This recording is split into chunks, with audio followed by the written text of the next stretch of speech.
Hey Mimi Nation, happy new month. Happy new month. I hope you're doing well. Okay, so today we're going to be having an interactive session, okay, on reading law the right way. Of course, you can say this is a session for law students, intending law students, and the general public can also join us in this discourse, okay? So I'm gonna give you my practical strategies on how I read during my university days and also the law school and all of that. Okay, are you ready? Please share the live to your friends, to everyone, to join us. Okay, it's gonna be interesting and I have value to offer to you today. Okay, so if you're waiting for exams to start reading, you are already behind. Okay, so you don't start reading at the point of exams. No, law is, I know some people say lawyers are good at cramming. Yes, I can cram well. Lawyers generally, we can cram, but cramming is not the objective. Okay, it's not really a course you can cram because you can forget. When you cram, immediately you forget probably the first word, that every other thing is gone, right? It is a course you live with daily. Okay, so I'm going to be sharing with you exactly what worked for me, and then you can refine it for your own success. Okay, you have to do what also works for you, so you just take bits from what worked for me and then you refine it to what works for you, because you have to find out what actually works for you. Okay, so I started reading from day one, from the university. Immediately the day we start lectures, if we start today, I start reading today. Not week 5, not the second week, not exam period, day 1. As long as we started today, even if it's just scheme of work, okay, I start from that day. Okay, so law builds like a structure. If you miss the foundation, everything else becomes confusing. After every class, I went back to that same topic.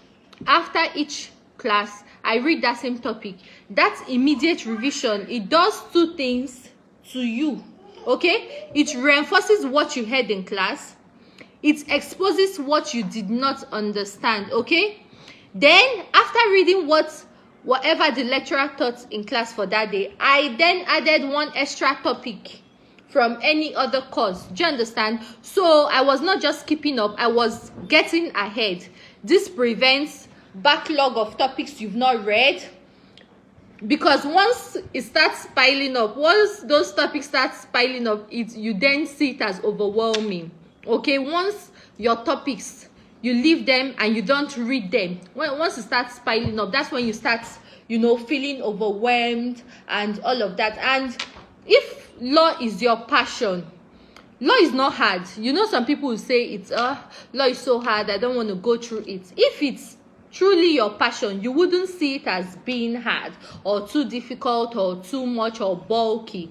Do you understand? When you read, you feel that joy, the joy in knowing, the joy in having that, acquiring that knowledge. Okay, so when you're passionate about something, what the difficulty that comes with it, it's no longer hard for you. You don't see it as hard. You now see it as, oh, this is just the path I have to take to achieve my goal. Okay, so law is case heavy. If you go through my post, I usually post some contents and then I tell you, in the case of so, and I give you the citation. All right, those are cases, life cases, and I associate the topics with the cases, right? So you have these cases when when you're in school, to each torts, contracts, family law, energy law, you have cases attached to each topic, and they are heavy.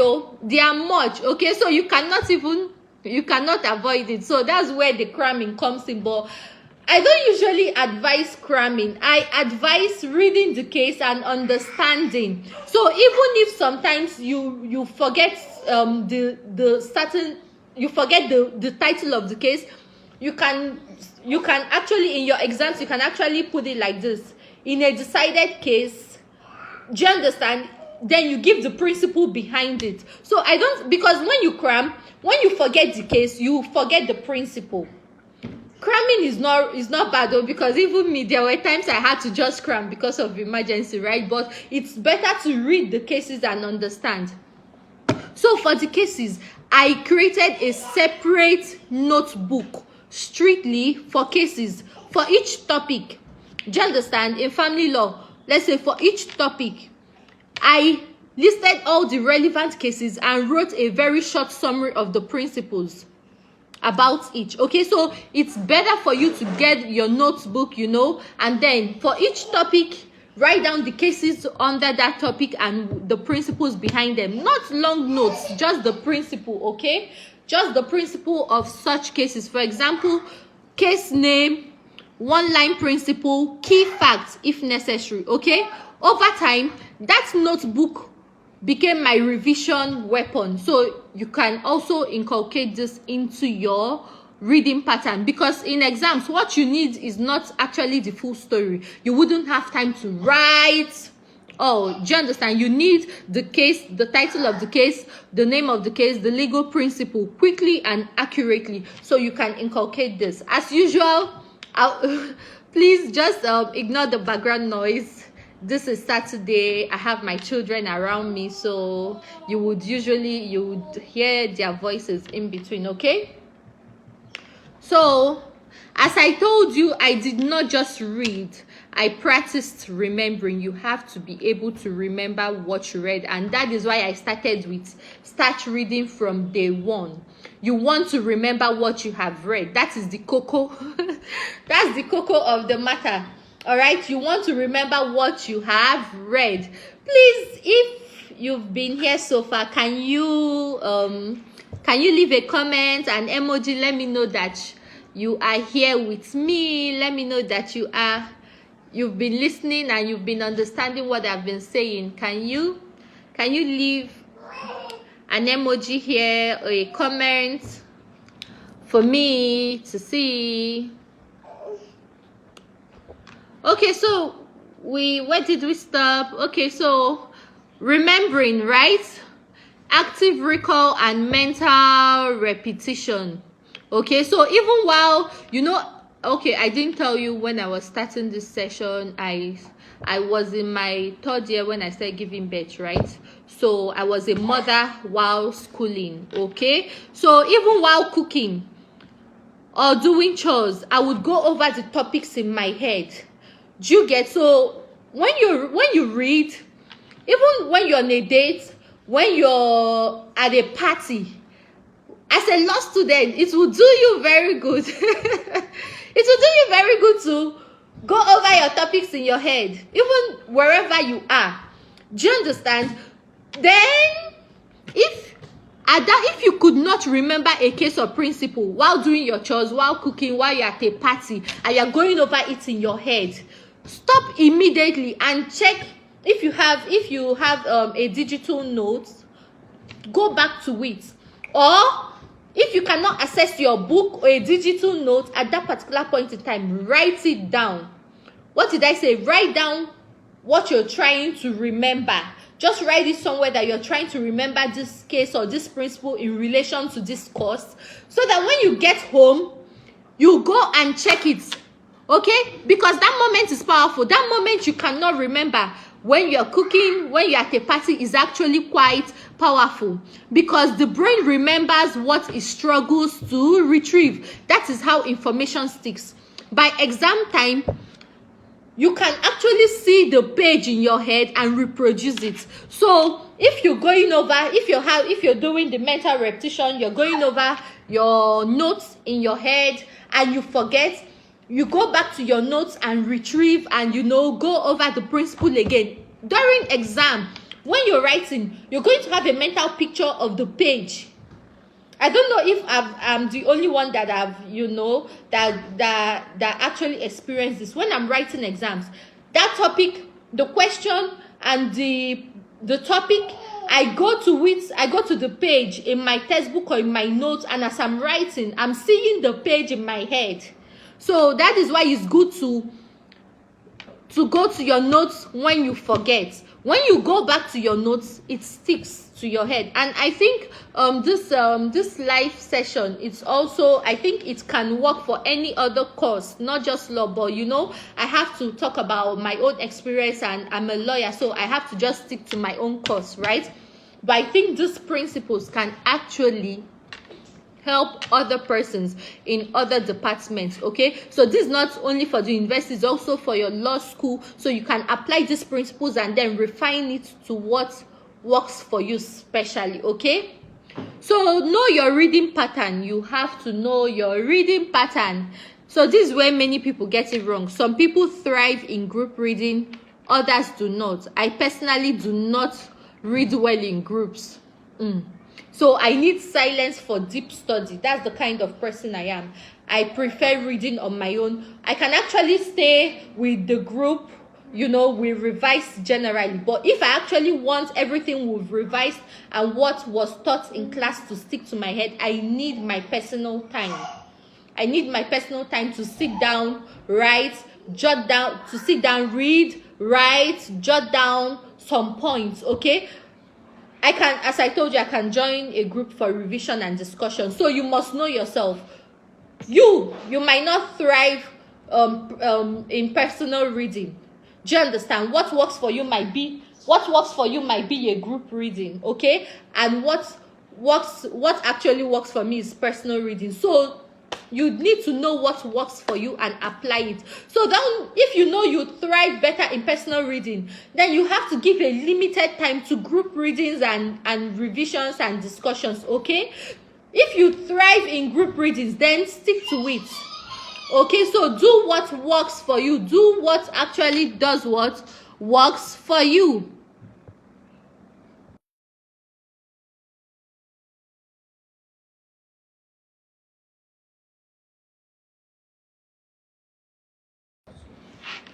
So do what works for you. There is no award for copying another person's method if it does not work for you.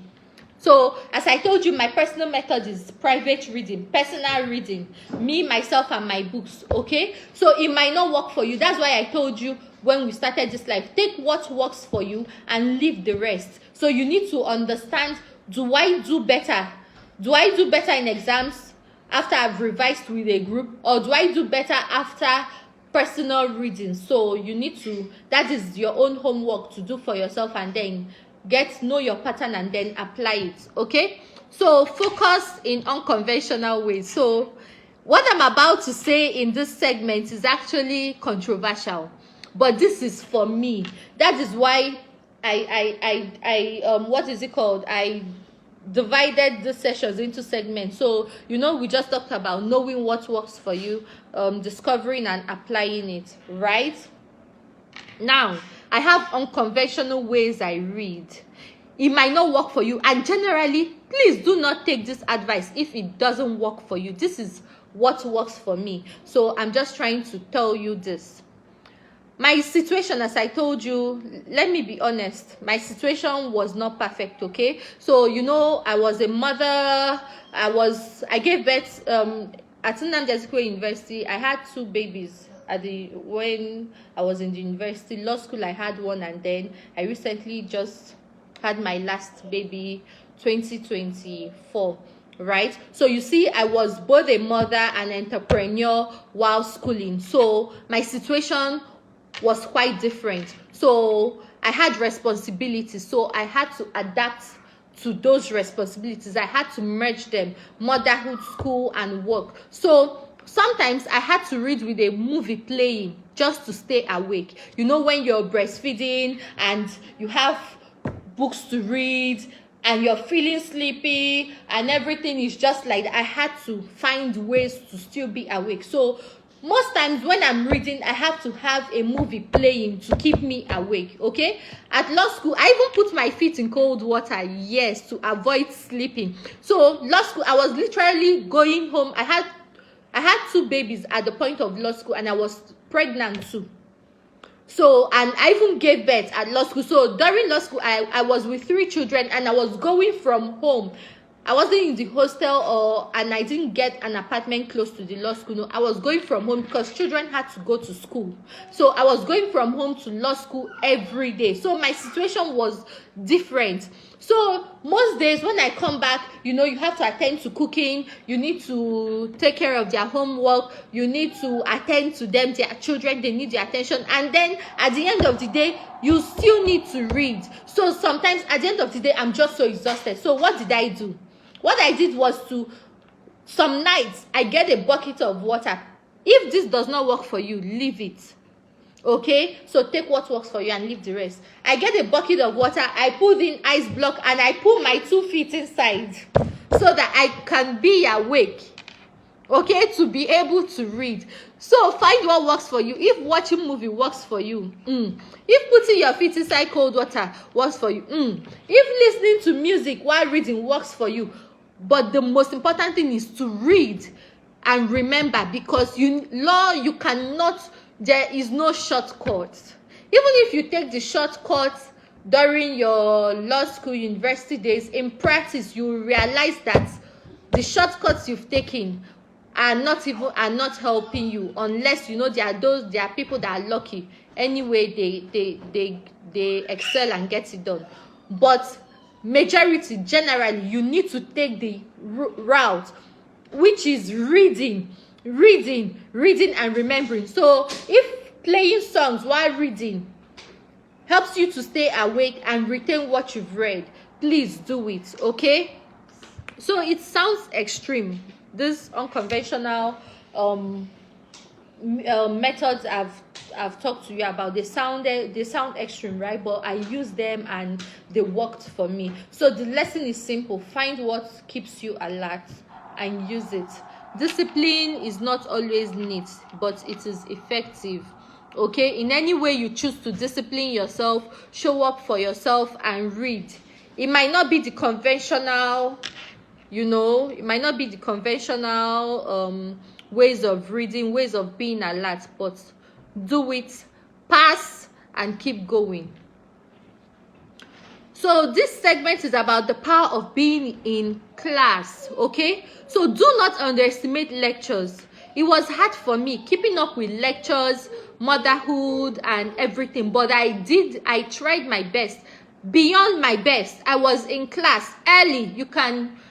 My lecturers are there, my classmates are there, so I was in class every day and early. So law is not best learned in isolation.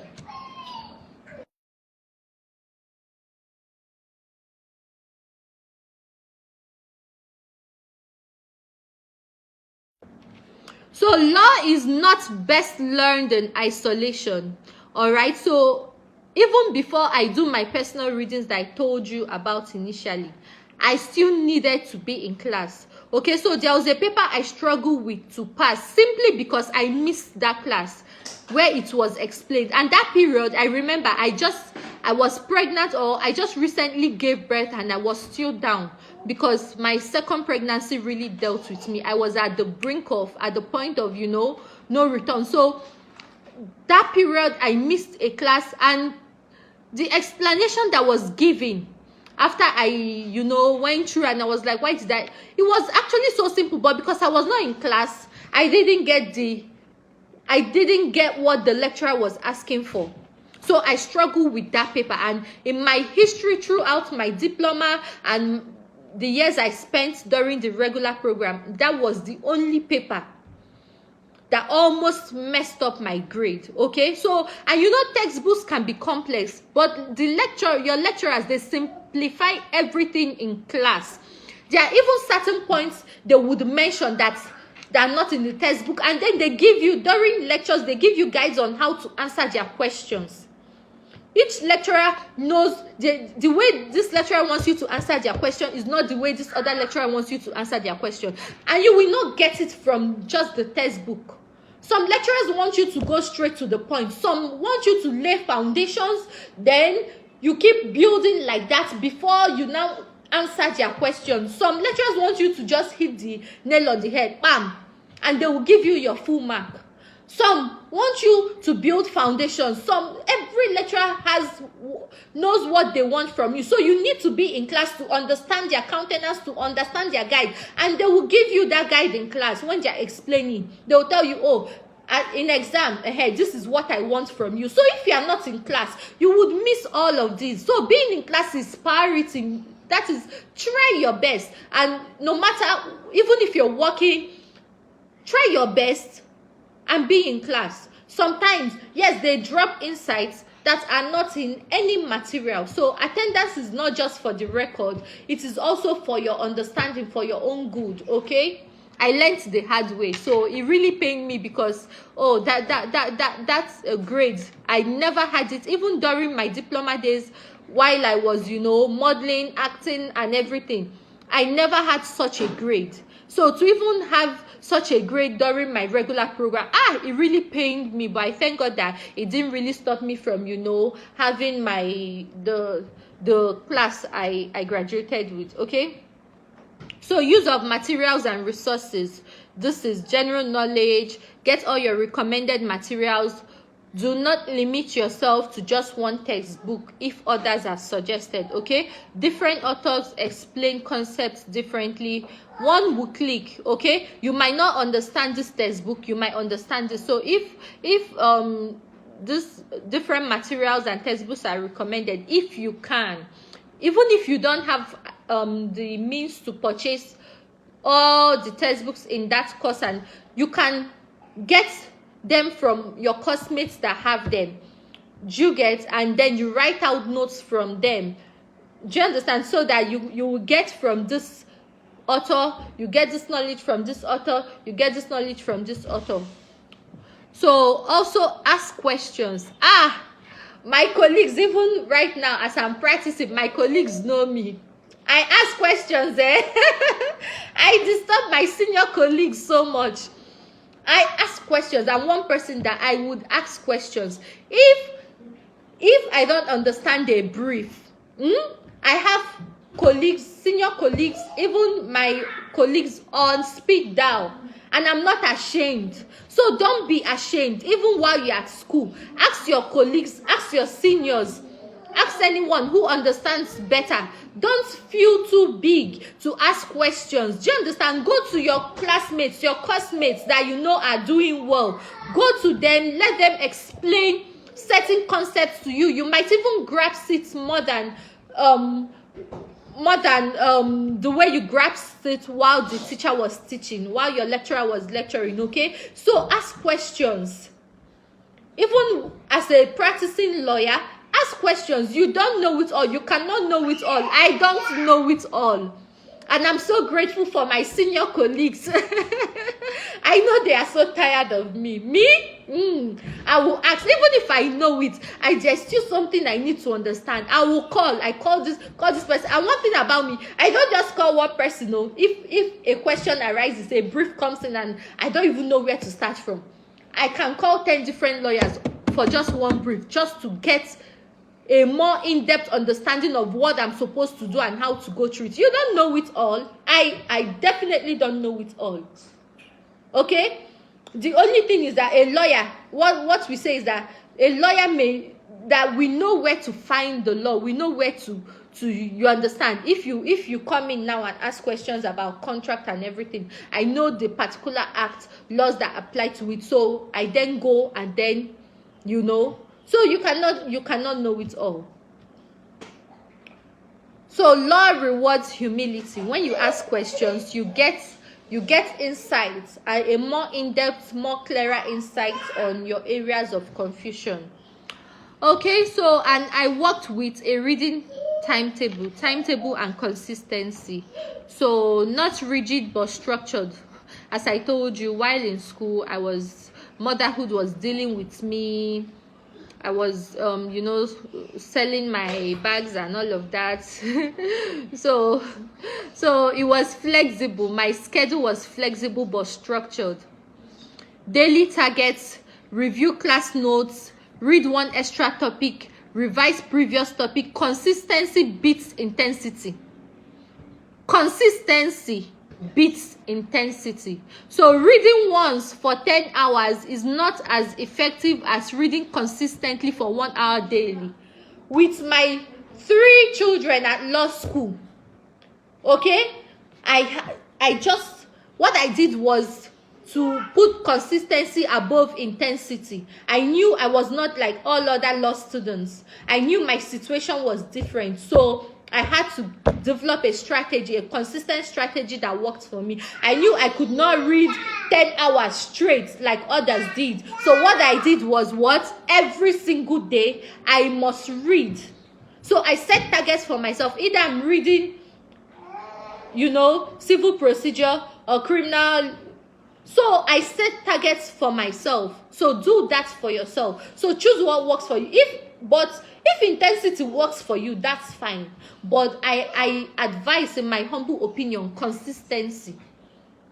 If 1 hour a day, review what you've done in class, read 1 extra topic, revise previous topics.